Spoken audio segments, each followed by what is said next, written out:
In a world where video game reselling is frowned upon,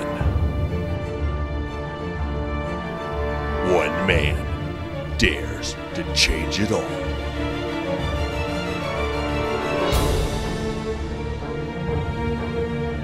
This summer, Scott, I don't know what his last name is, will fight for what is right.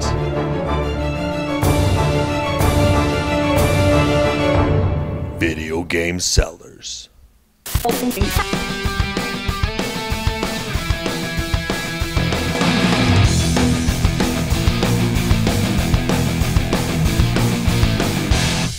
Hey guys, here we are with Scott from Video Game Sellers. That's the official name of your channel, is that correct? Or well, it's JHMDF. What is that? JHMDF. It's a bunch of letters that no one can ever remember. What does it mean? It's actually the original 5 band members from Korn, their first letters of their name. Seeing as that's how long I've had the channel and I've been using that since I was a little kid. So.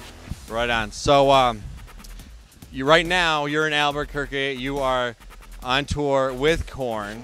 And that's why we're able to meet up today in front of, there's like a bunch of fountains in front of us. Yeah. It's crazy. So talk a little bit about that. What do you do for Korn and, during these times? I'm a personal assistant for the guitar players, so I basically take care of everything off of stage. And then, you know, like if they need their dressing room stuff, if they want to go somewhere. So I'm an alarm clock and a daily planner for the most part. Awesome, awesome. And you've been doing that for how long? The touring-wise, for about 5 years. I've been working for the guitar player for about 7, doing some other stuff. Like he had a record label, and I was doing like tour managing for one of the bands on the label. So 7 years now, touring life. Wow, wow. Now, I find it interesting. Your video game channel is really blowing up on YouTube. It's awesome. You got a great community, supporters. But it didn't start out that way. It was like a Halloween show or something. Tell us a little bit about that. Yeah, the channel originally began as like, I just wanted to, I don't know, do some videos on YouTube. And at that time, I actually owned a Halloween prop company for about 2 years with a couple other people. And I was building and selling stuff online, and we were doing I was doing haunted houses. Like I try to do a haunted house every year. So that's how it started. And then I was like, well, what else can I do in the middle of, like, you know, May? Obviously, there's not much Halloween stuff going on. So I started doing, like, tour videos. And then I was like, well, I collect video games, and other people on YouTube are doing video game-related stuff. So threw up a couple game room tours and some random pickups videos, and it just sort of started snowballing from there. Yeah, I remember, like, your first actually video game-related stuff was a video game room tour.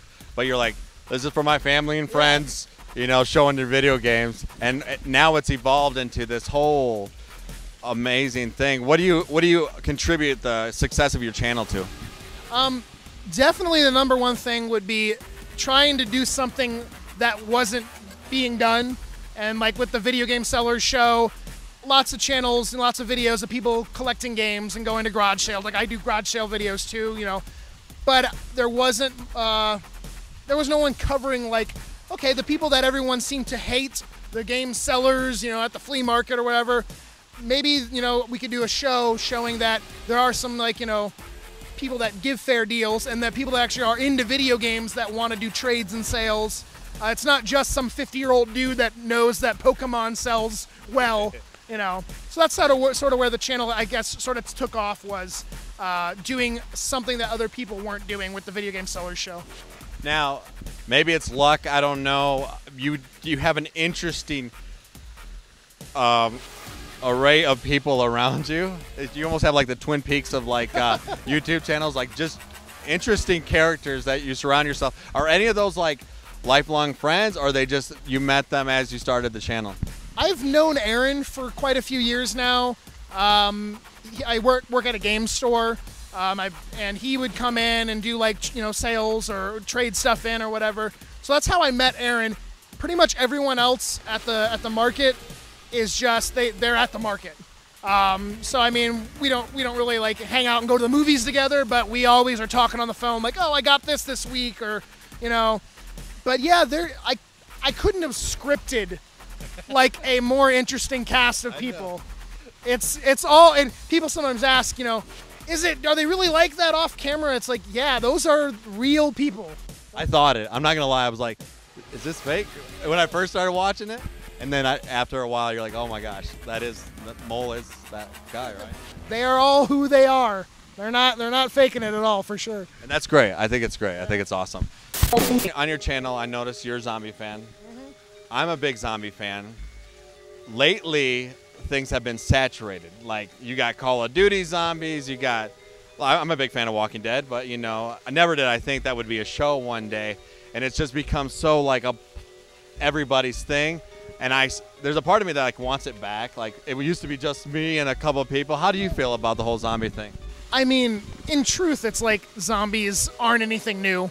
And I mean, technically, they've been popular on a different level, like you're saying. I guess more of like you really had to be into horror, you know, to a certain extent to really care about certain like old zombie movies, old like, you know, Romero films or whatever. But I don't know. I mean, I am a huge fan of The Walking Dead, like comics. I do enjoy the TV show a lot also. But it gives more of a chance for, you know, people to try different things, brings more people into it, which honestly is never really a straight bad thing. Yes, it can make you feel like you're no longer like the cool kid and on the in crowd, but it always, you know, broadens the spectrum of different things that could be brought to that genre. So we are definitely getting a lot more zombie stuff we can love, right? Oh yeah, I mean, there's so many games, there's so many downloadable games, you know, they don't even make it to disc now that are based off of, you know, zombies or open world games to survive in and stuff like that. So lots of different styles. So it's good. I do feel like I'm ready for it to calm down and I can get my zombies back, but that's just me. So, favorite zombie movie? Either 28 Days Later, or Shaun of the Dead. I like the more weird ones. Yeah. So. Yeah, I'm a huge Shaun of the Dead fan, but if you know me, you know that. Romero zombie or Fast zombie? Fast zombie is honestly more, in real life, scary. I mean, you're more in that sense. I don't know if I can say that, but it does play on television, not just YouTube. So, but it's just a bleep. That's all. It's just a bleep. One little bleep. I'll keep my mouth clean. But I mean, the classic slow-moving zombie is what you think of. Like, even for video game-wise, since we're video game, you know, talkers or fans, original Resident Evil, you know, slow-moving, creepy zombies, both have their good aspects. Okay. Besides Media Glitch, what is one of your favorite YouTube channels? Who's Media Glitch? Oh, you guys. You. Oh, okay. I got you. Yeah, of course I know who you guys are.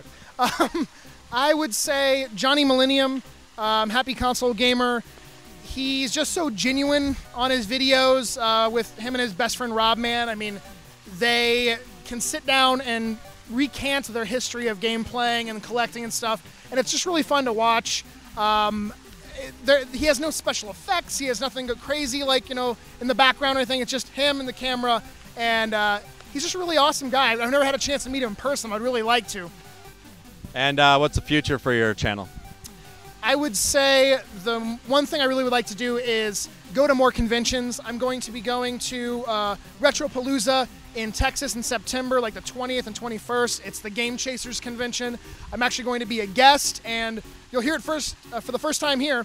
I'm going to run a panel, and it's going to be about game trading and selling and sort of the way I've done it, and maybe some tips and stuff if you're interested in doing it and not just selling like on eBay or whatever, you know, more of like doing it with the community.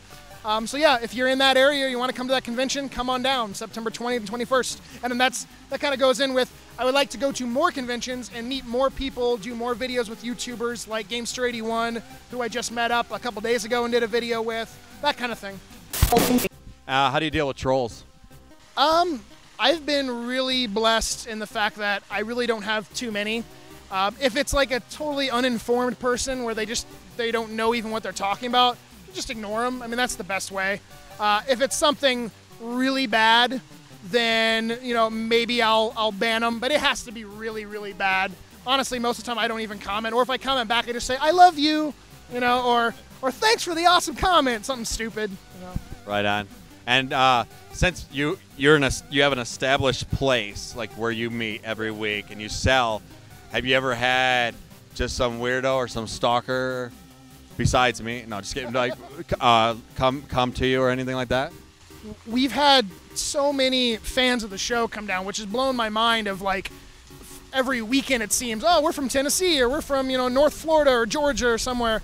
I can't really say that any of like viewer from the show came down that was like a stalker or weirdness, kind of vibe going on. But we did have one guy came from all the way from the UK. He was obviously coming to like Disney World or whatever, but he drove the hour and a half down. He was at the booth for like 2 minutes, said hello, gave us like a gift, and was gone. That was a little weird. I'm like, you came from friggin' Europe and you said hi for like 2 seconds, and then I don't know if he was like nervous or what, but that was probably one of the weirder ones. Yeah, like at least bring a sandwich and have lunch or something. Oh, yeah. Like UK, that's far. Is that your furthest fan? That is the furthest. We've had a lot of Canadian fans come down, but they normally spend the whole day. They'll be there the entire time.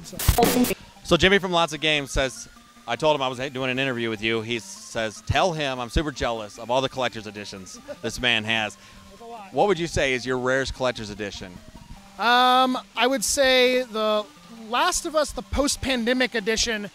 The game was such a great game that I think, people didn't know it was going to be so good when it came out. So that edition skyrocketed in price. It well over doubled in price, which doesn't really happen with newer games these days. So that's probably one of the more sought-after ones. But there's so many. I mean, I could list like 15 of them that are more obscure ones. But that's probably one of the more valuable ones for sure. Favorite game? Silent Hill Deuce 2. Rarest game? My rarest game would be Magical Chase on the TurboGrafx 16. That was sort of like my holy grail that I wanted to get. And I got it about 2 years ago or so. Most anticipated game of 2015? The Evil Within, but actually I believe that's coming out in 2014. So in 2015... Are we 2014? Holy cow. Are we? Yeah. I'm so sorry. That's what I meant. Oh, okay. Well then, yeah, that one. That one right there. So your wife is frequently on your channel, and maybe your fans don't know. How long have you guys been together? How did you meet? Give us that story. We've been together for little over 12 years. We've been married for 4. We met at a grocery store when we were kids. I was the bag boy and she was the cashier, so it was sort of like a little cute story. And how'd you win her over? I actually had a friend who was really interested in her. She had a boyfriend at the time, and it was sort of like my friend was like, hey, you should talk to her or whatever and just see, how she is with her boyfriend if they're close. So I did, but it ended up being more of like me talking to her than me talking through my friend. And he ended up getting a girlfriend like that week anyway, so he was a player. You remember that song, Wish I Had Jesse's Girl? Yeah. Rick Springfield? Was his name Jesse? No, it was not Jesse. One of the things you do on your channel is you give away free stuff, which inspired me to do my first contest with our Retron 5 review. We're giving away Mario Kart Double Dash on the GameCube and F-Zero t-shirt. So I want you to announce the winner. Could you do that for me? Awesome. Yeah, all right, definitely. So here we go. I'll give you the mic. All right, I need a drum roll. All right, here we go. The winner is John Avitable. Congratulations, man. You just send him a personal message with your information. Don't put your information in the comment section, and then he will get that stuff out to you very soon. Yes. And tell them what we're giving away now. Oh, you have an opportunity where if you like this video, thumbs up this video, leave a comment and subscribe to his channel, you have a chance to win a Super Nintendo game. Do you know what game yet? No, it's a random game I'm going to give you. It's not a sports title. That's all I'll say. Okay, it's Earthbound then. But yeah, so just thumbs up the video, takes 2 seconds. Leave a comment down below, say banana fart. That's a good comment. Banana fart it is. And subscribe, that's it. Awesome. So, man, thank you so much. I appreciate your time. And I know it's short. We have a really short time. We got to get back to the venue, drop you off. You got to do your Korn thing. Busy day. So check out his channel on YouTube. You want to say something? Sure, it's a JHMDF. If you type in video game sellers, there's 78 episodes of the show, so it comes up. It's pretty easy to find. But subscribe, send me a message, say hello. I like to talk to you guys. It's funny because I couldn't even escape your channel. It would like come up after other videos I'd play, and I'm like, I don't want to watch this. I don't want to watch this. Why would I want to watch this? And then I watched them like, this is great. There's 830 something videos on the channel, so it's a little bit, it's all over the place. Awesome. Thank you so much for your time. Appreciate it.